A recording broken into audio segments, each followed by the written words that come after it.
Despite all the recent advancements in automotive safety, like lane departure warnings, blindside warnings, etc., we still see a lot of accidents that involve concussions and traumatic brain injuries.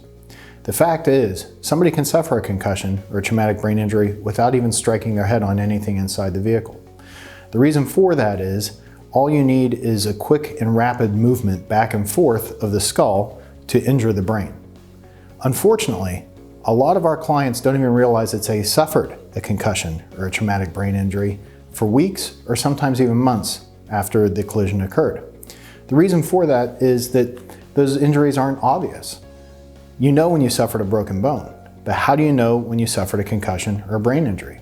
Often it's friends, family members, or other loved ones that first let our client know that they're not acting right, that maybe they're being a little moody or irritable or forgetful. Sometimes those symptoms first manifest with problems like headaches or blurred vision, and people sometimes write that off as not being related to a collision. It's important though that as soon as you suspect that you may have suffered a brain injury, that you go seek medical treatment.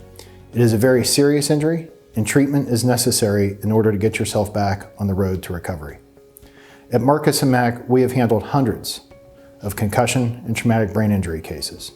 There are different elements of proof necessary to establishing those claims. Again, because it's not a visible injury, it's harder for a jury to understand what happened.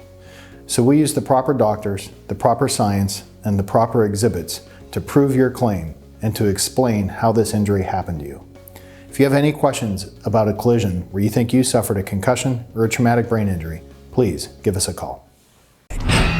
Call Marcus & Mack on the Hurt Line right now.